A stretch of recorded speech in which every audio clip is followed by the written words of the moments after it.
Okay, so this is Paul Eagleson, and this is for the group that is currently working on, have been up until now working on purely pneumatic sequencing, and are now about to move on to electropneumatics. So it's just a quick explanation as to what happens and what changes whenever we go from using a pneumatic circuit to an electropneumatic circuit. So let's look at one of our most basic circuits. So we have a cylinder A, and we have a directional control valve, 5-2 valve. There's 5 main ports.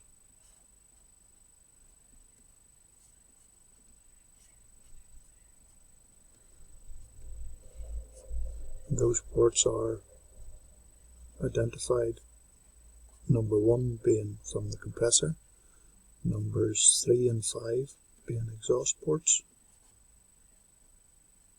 arrows pointing out, and 4 and 2 going out to the working lines. And then we would have had a spring and a pilot line.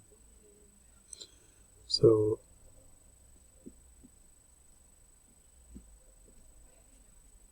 on that pilot line, in our most basic of circuits, was connected to a simple pneumatic push button.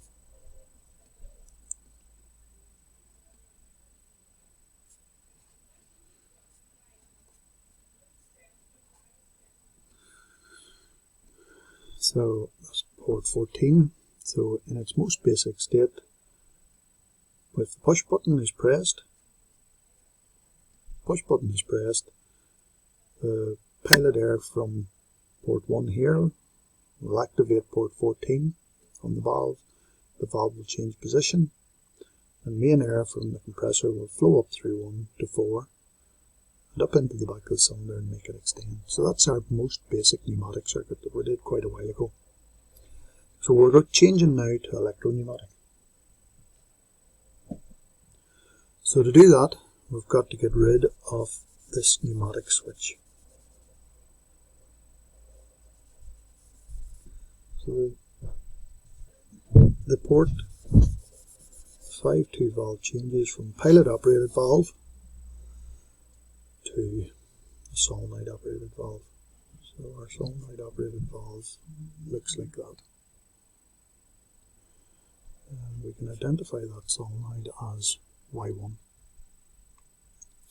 So then we've got to consider an electrical circuit. So for the systems that we use in the college, we will have a 24 volt DC supply, 0 volt, and all our circuit lines will be built from our 24 to our 0 volt line. So we've got to get a method of triggering Y1.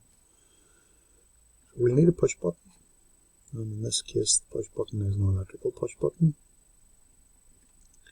and in its most simple form, that push button would directly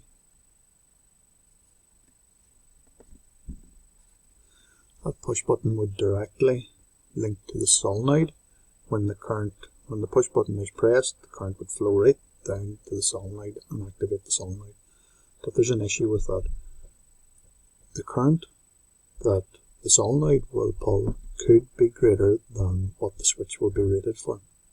So to avoid damaging our switches, our push buttons, or any other switch we use, we want it linked directly to the solenoid through the switches. We'll use indirect actuation. And instead use relays. So this will be our relay, K1, and it will trigger K1 contact, and that will then trigger the solenoid.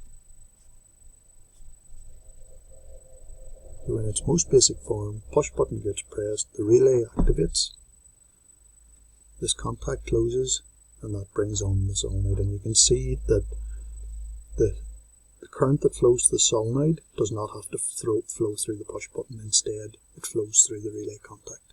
So the push button is protected. And whenever Y1 activates, this valve will change position. The compressed air will flow up through port 1, connect to 4, and the cylinder would go out. And if you hold your finger on the button, the cylinder will stay out, and it won't come back in until you release the push button. So that's the electropneumatic circuit in its most basic form. Hope that